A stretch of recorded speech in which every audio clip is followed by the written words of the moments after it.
Hey, housekeeper! Take care of this. As soon as I got home, Michael threw his bag at me and gave the order. Lately, I've lost the energy to fight back, so I just picked up the bag from the floor. Scattered papers and a planner were spread out. This chocolate must be his snack for when he gets a little hungry. I picked them up and put them back in the bag. But among them, there was one document that stood out. It was a divorce paper. Moreover, Michael's part was already filled in. At that moment, something inside me crumbled. Ah, I can divorce this man.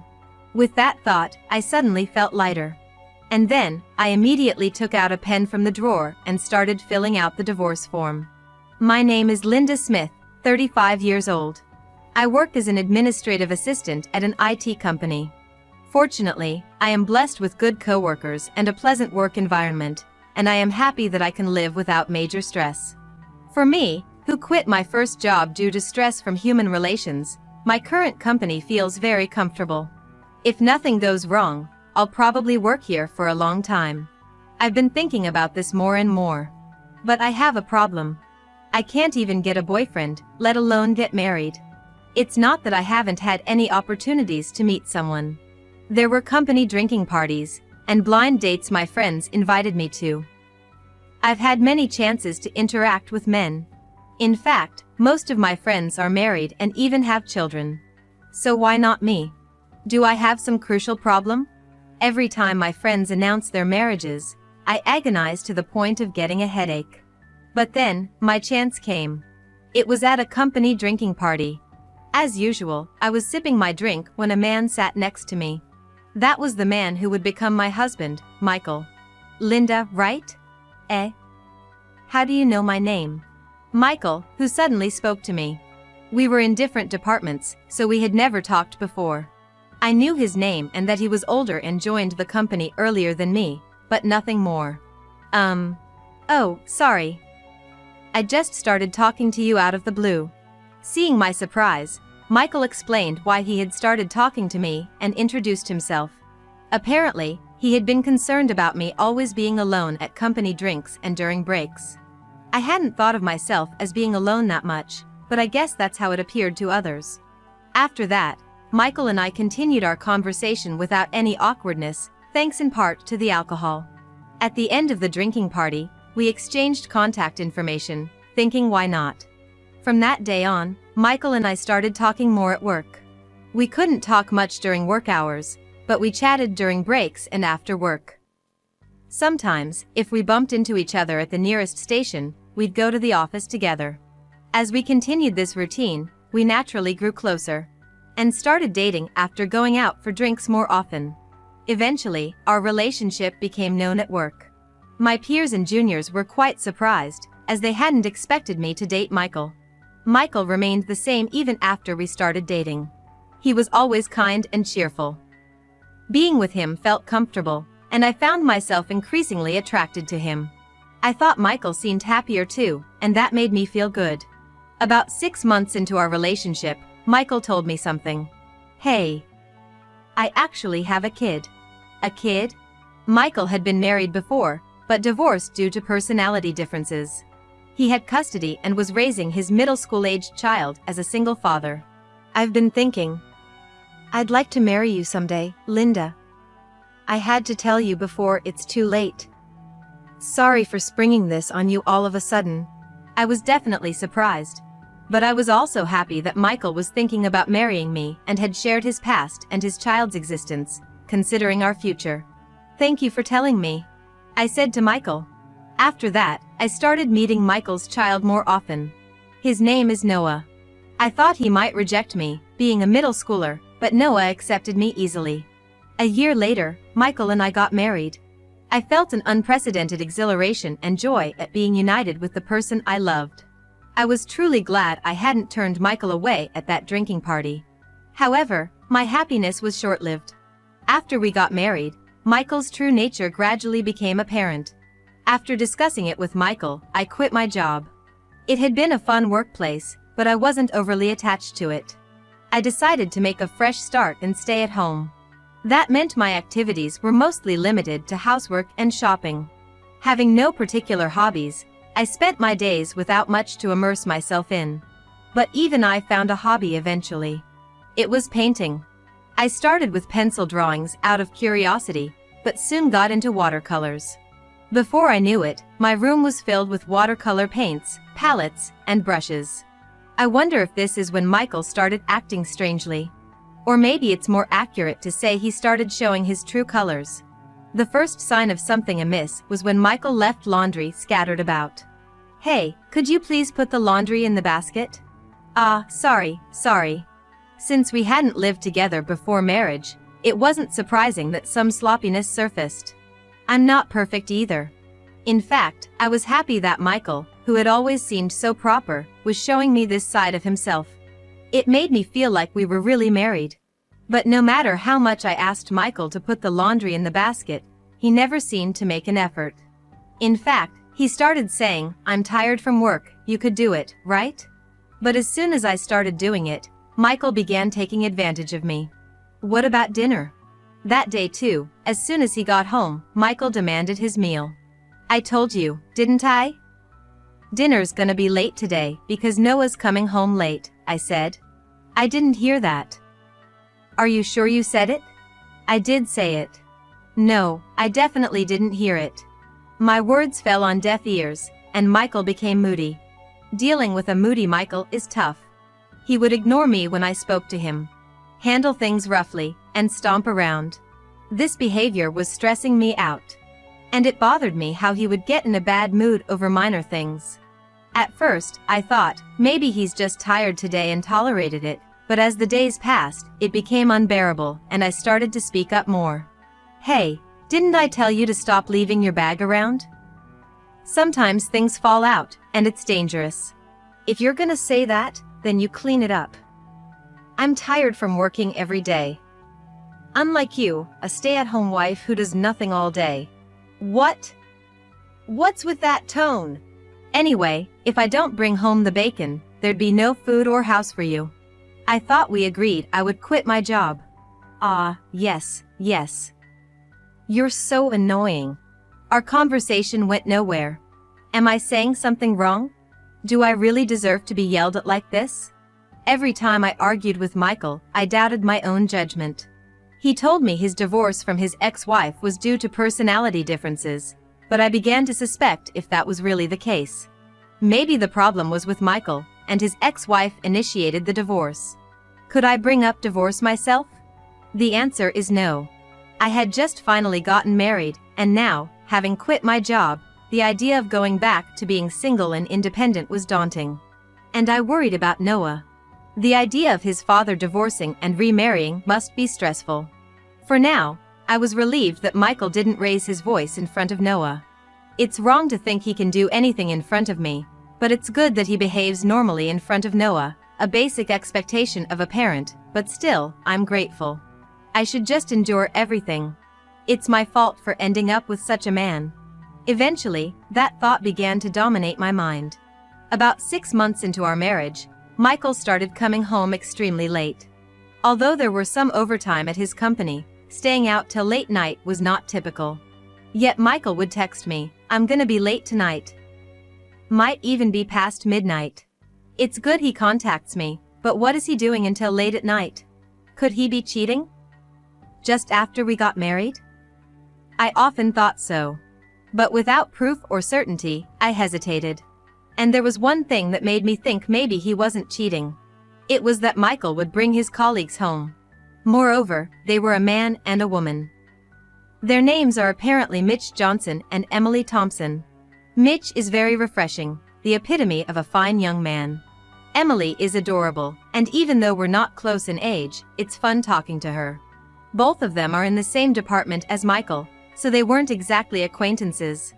Therefore, I was initially unsure how to interact when they first came over, but as they visited more often, we became friendlier. "Linda, let me help you wash the dishes." "Oh, you don't have to do that." "No, please. I want to help since I'm visiting." "Really? Well then, I'd appreciate your help."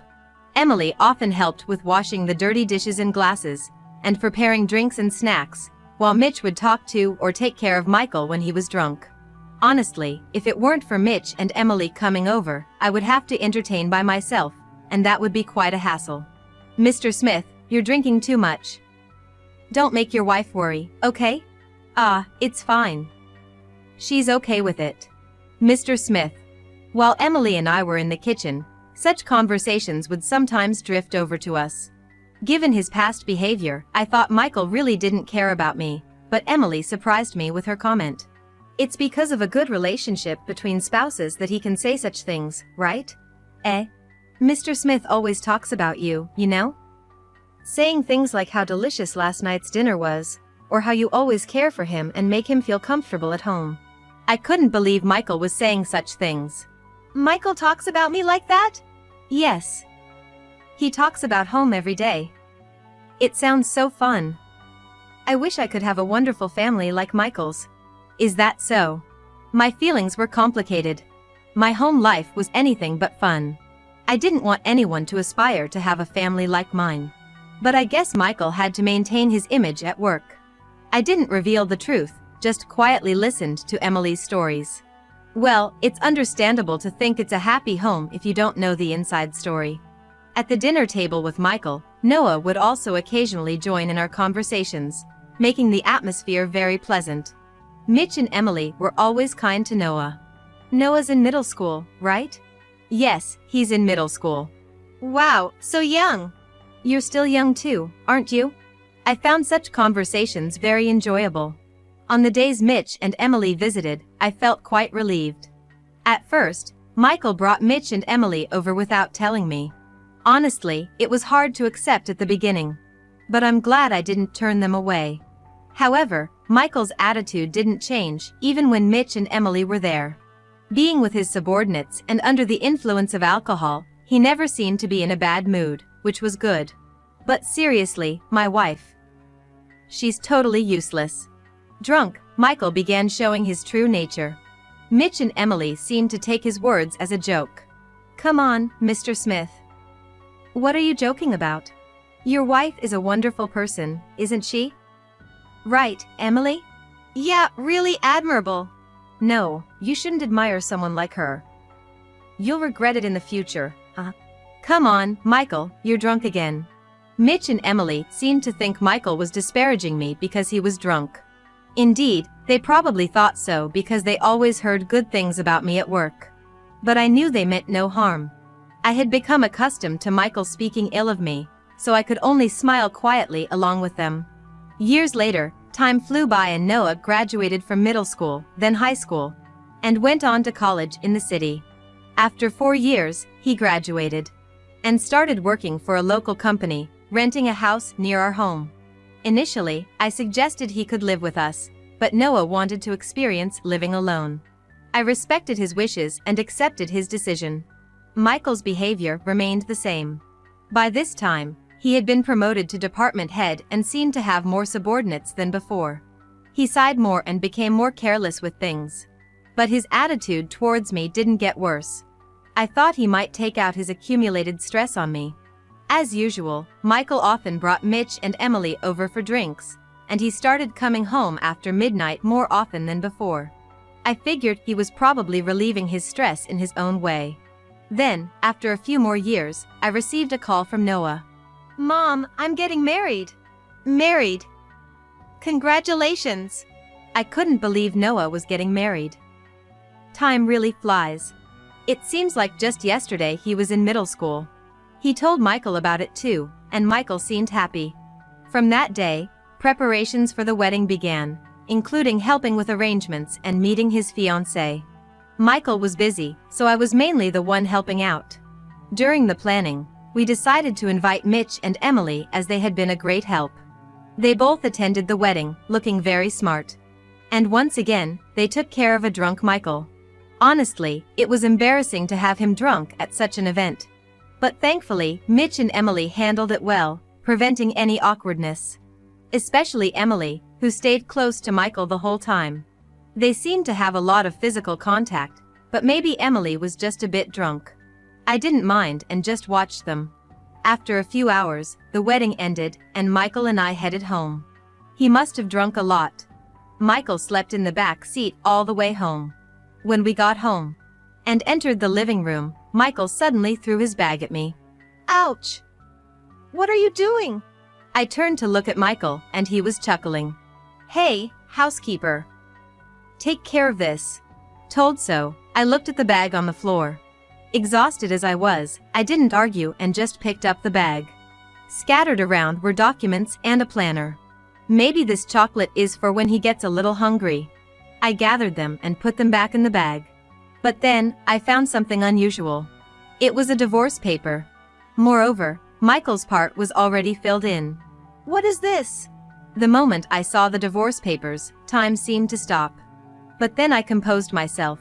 Looking at Michael, he was already asleep, drunk. That's right. Why was I still trying to live with Michael? Noah was employed and married now, so there was no need to stay for the family's sake. Realizing this, something inside me crumbled. Is this his way of saying we should sort out our relationship too? I couldn't stop myself. I took out a pen from the drawer, filled in my part, and left the house with the minimum necessary belongings. I went straight to the office L and submitted the divorce papers. The divorce between Michael and me was finalized. I couldn't believe Michael had prepared divorce papers, wanting to end our marriage. All my efforts over the years felt in vain. Leaving the office, I headed to a motel to stay for a while. After checking in, I went to the room, overwhelmed by exhaustion. Without even taking a bath, I fell asleep. The next morning, it wasn't an alarm or voices that woke me, but my phone ringing. It was Michael's name on the screen. I stepped out of the booth to a quiet spot. Hello? Hey! Linda! Where are you? I'm at a motel. Why are you at a motel? Come back home. Home? We're not a couple anymore. What? Michael must not have expected me to file for divorce. We're not a couple anymore? You know, the divorce papers in your bag, I submitted them. You wanted a divorce, right? Well, now you have it.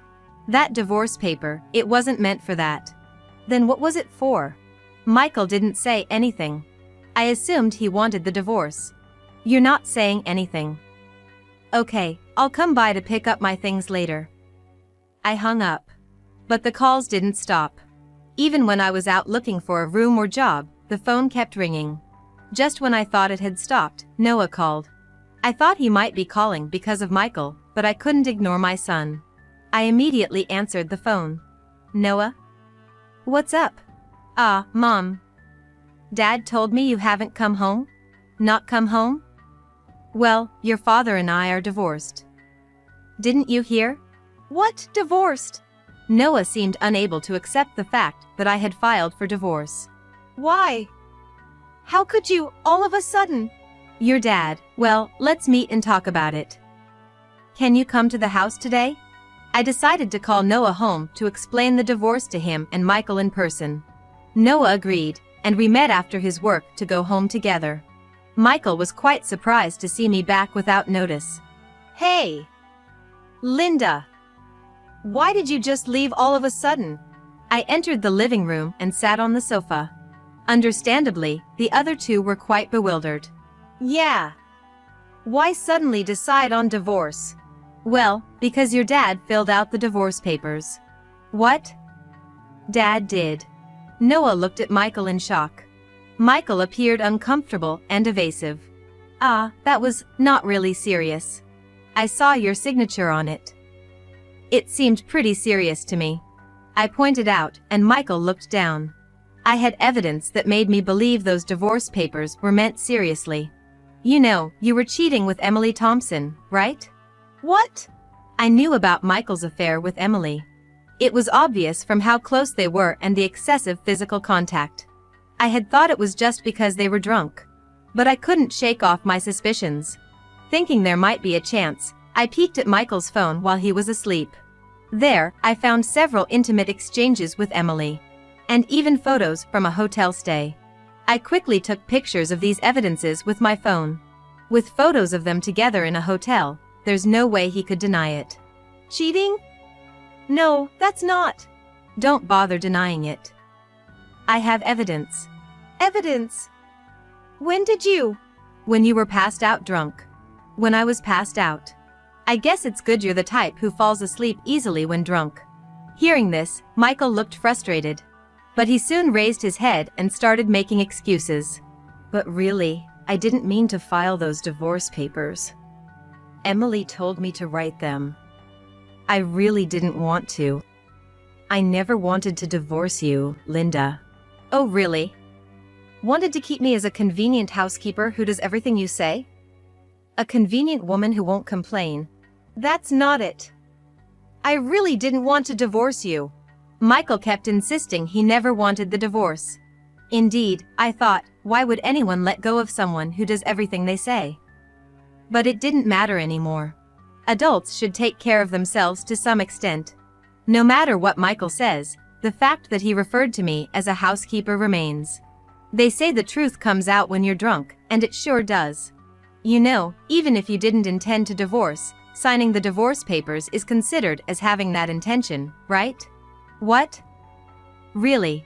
You're old enough to know this, aren't you? Truly an embarrassing adult. I sighed without thinking. So that's that. Oh, and since you were cheating, I'll be getting alimony from both you and Emily, just so you know. Alimony! But, of course. Don't even think about running away. I'll consult a lawyer and make sure you face the consequences. Michael probably never imagined it would come to this. If he hadn't thrown his bag at me after the wedding, maybe things wouldn't have ended up like this. But then again, cheating and throwing bags at people is questionable behavior in the first place. It's a stark reminder of how one action can drastically change the course of your life. Afterward, at Noah's suggestion, I decided to move in with him in his house. I was worried about being a burden, but he said, "No way. My wife likes you a lot, and I think she'd be happy to live with you."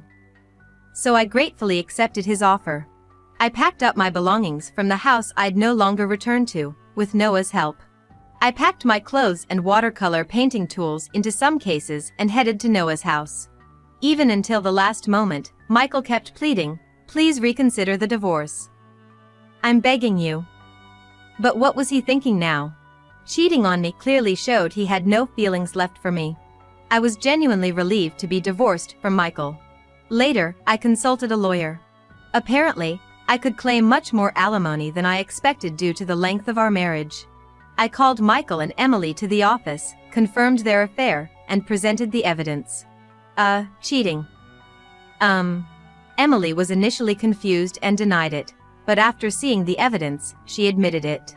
She should have just admitted it from the start. I had thought of Emily as a genuinely nice person, so learning about the affair and the attempt to cover it up was quite shocking. By that time, Michael had resigned himself to the situation. "I'm really sorry. I'll pay the alimony." If only he had regretted his actions from the beginning. In the end, whether Emily was influenced by Michael or regretted her actions, she agreed to pay alimony and listened to the lawyer's explanation about it. Finally, they both apologized to me. Whether they truly regretted their actions or it was just for show, I couldn't tell. That was for them to know. But I hoped this experience would make them reconsider their actions and how much they hurt me. After the discussion, I returned home. Noah's wife welcomed me with a smile, which lightened my fatigue a bit. Since the divorce, I started working part-time near Noah's house. I was anxious about working again after so long, but the people at work were so kind that my anxiety soon faded. I'm getting along well with Noah and his wife. Lately, I've been enjoying cooking with her. The divorce is settled, and I've received the alimony. I thought everything was resolved. But then, one day, an unexpected encounter stirred things up again. It was Mitch. While shopping at the supermarket, I saw Mitch, likely returning from work. He noticed me and happily came over. "Hello. Long time no see, Mitch. It's been a while." I greeted Mitch and we chatted for a bit. We talked about recent happenings, work stuff, and what we were planning for dinner. But something about Mitch seemed off. He wasn't his usual bright self, almost desperate. Curious, I casually brought up a topic of conversation. Mitch. You seem a bit down, are you okay?" It seemed like I hit the nail on the head. As I waited for Mitch's response, he slowly began to speak. Recently, my girlfriend and I broke up. Oh, really? That girlfriend was Emily, who used to come over with me. What? Emily. But Emily was. I stopped myself mid-sentence. But of course, Mitch seemed curious. Did something happen? Since he asked, I told him about Emily and Michael, and how Michael and I got divorced. Then Mitch exclaimed, "What? You got divorced?" Yes. We've been divorced for a while now. So that's why. I was wondering why I wasn't invited over anymore. Also, Mr. Smith. He still talks about his family at work, you know? He does. I couldn't believe Michael was still talking about us. I instinctively held my head in my hands. I kind of realized Mr. Smith and Emily might be involved. They were always too close. You thought the same, Mitch? Yes. Well. Mitch looked down awkwardly but soon looked up and said, I can't forgive Emily and Mr. Smith. I'll report this to my supervisor. I was surprised that Mitch had noticed Emily and Michael's affair. I thought I was the only one who knew. We parted ways that day, and he promised to let me know what happened later. A few weeks later, I got a text from Mitch. He must have reported Michael and Emily to his supervisor. Curious about the outcome, I immediately opened the email. It turned out Michael and Emily both received pay cuts, and Michael was also demoted, now working like a regular employee. Following Mitch's revelation, the affair between Michael and Emily became known throughout the company, and they were looked down upon. While Michael was still at the company, Emily, perhaps feeling uncomfortable, resigned. I was surprised Michael hadn't quit, but perhaps he realized he couldn't get a stable job elsewhere. I wondered how long he could keep it up. A year after the divorce and hearing from Mitch, he was still at the company. Michael and Emily continued to pay alimony, so they must be managing somehow. Mitch was recognized for his hard work and got promoted. Despite Michael once caring for his subordinate Mitch, his actions led to him being Mitch's subordinate. I wondered how that felt for him. I might be a bit mean for wanting to ask him that. Now, I'm living with Noah and his family, still working part-time at the supermarket. I started with stocking shelves, but now I'm learning to make deli items and use the cash register. It's nice to have new challenges every day. I'm getting along very well with Noah and his wife. We're planning to bake some sweets together today. I'm grateful for my kind workplace and loving family, and continue to live my life with appreciation.